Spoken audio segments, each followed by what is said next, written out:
So the reading I did for class was William Cronon's Pricing the Future, Grain. So the idea that I took away from him was the idea that as the West expanded, it was not the farm or the farmer that changed the prairies of the American West, but the actual physical product, in this case grain, usually wheat, sometimes corn. So what really changed the West was the fact that grain was now changed in the way it moved, the way it was made, stored, sold, who bought it, where it was shipped to, okay? And that shaped the way that American economics were going to look at the crop and the land of the West. The land of the West now, to American economics, was a place to grow food. It was not a place of nature. It was more about how much you could extract from the soil. The other idea I got from Cronon in this chapter was that it's not about food, land, or people, even the animals that live there. It's about the commodity itself, in this case grain, and the increase in commercial trade and production that you can get, and the growth of that trade over time. This in turn destroys the culture of not only American people, but Native Americans as well. It destroys the nature that has existed for thousands of years, plus more.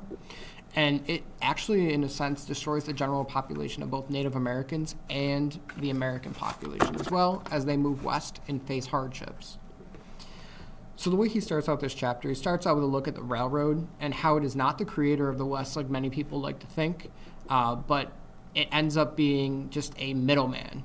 He says that it is simply a go-between, the railroad, from city to country, in this case from the West to places like Chicago specifically. He takes a deep dive look at Chicago, mainly because it's situated not only in the Great Lakes, but at a railroad hub eventually. And even though its river is not very well flowing and has since been turned into a canal, it still has a better location than places like St. Louis or even New Orleans.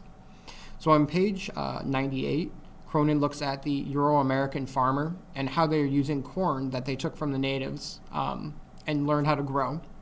But they've since exploited it for different markets and products, while also introducing old world grains and crops that are going to forever change the landscape of the West. They are going to take over and destroy the prairie grasses and natural grasses that had already been there. So to raise these, the old world crops in the West, the land is going to have to be totally reshaped because of the thickness of the soil. This is going to be the removal of prairie grass, he says. This is going to result in new technology like work by John Deere, but it also result in new jobs for Euro-Americans, which will only result in the coming of more people to the West as they see that it's easier to farm and that there's going to be a way to do this that can also be productive. On page 99, he also points out that species that together define the prairie ecosystem are quickly going to give way to a handful of plants that define the farm. So we're going from bison, prairie grass, open plains, Native Americans, to cattle, wheat, corn, things that aren't natural to the region. These are going to totally shape the West and the way that Americans will look at it. The other thing he looks at is the timing of product and the output of the growth of that product leading to an even more greater invention and destruction of the prairie. As people move west, these new technologies are going to be more destructive. It'll help to destroy the prairie and turn it into farmland much quicker, aided by the supply of new people. On page 100, Cronon also points out that to try to arrange other crops, they're trying to not interfere with the corn or wheat that they're growing because that is their cash crop.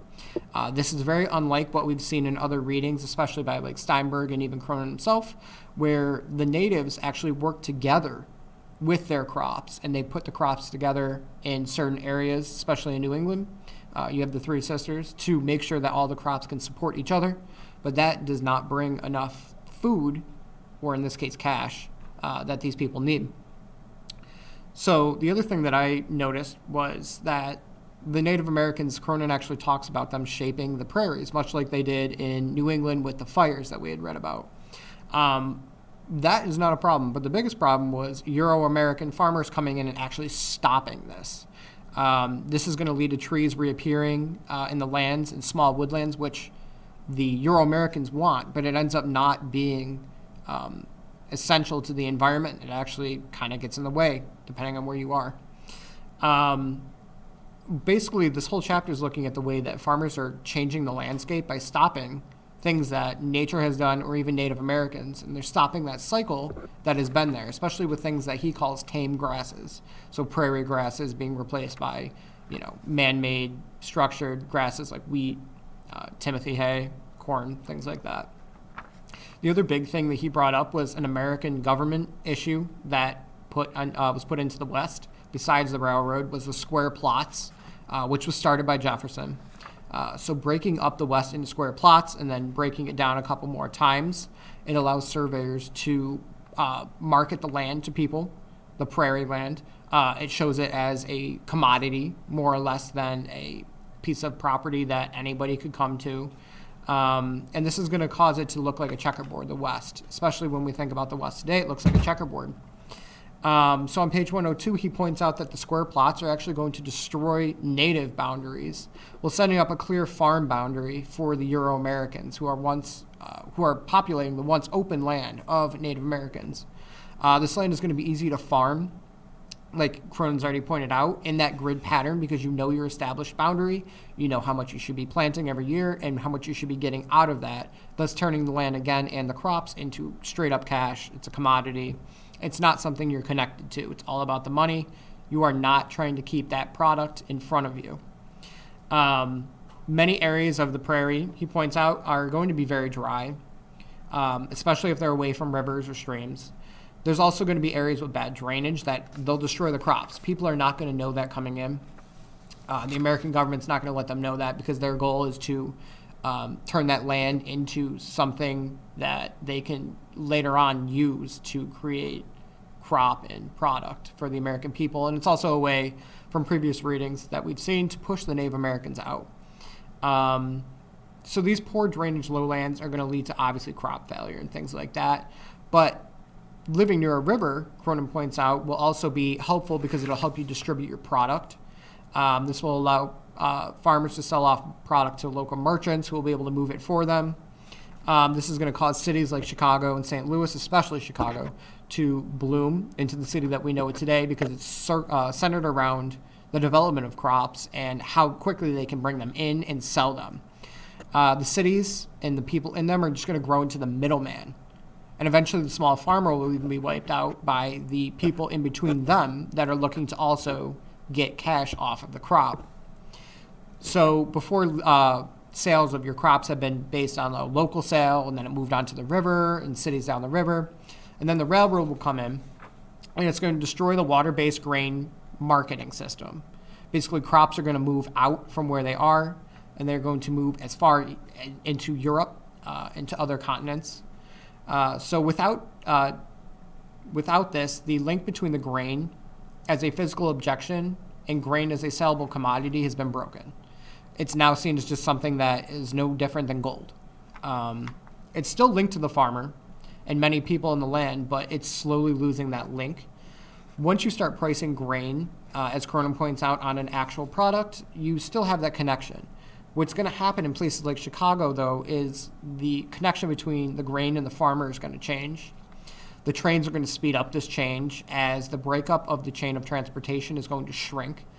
As you do this, railroads don't want a sack anymore for transporting grain. They want to put it all in one hopper car.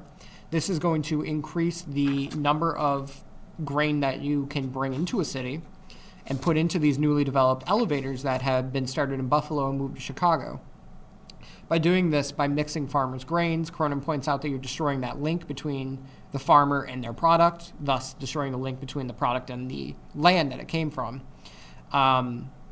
So the railroad and the grain elevator are going to discredit the old sack system, the river boats. It's going to push progress. It's all about making quicker cash. This is kind of similar to what Steinberg has to say, where it's almost broken away from nature.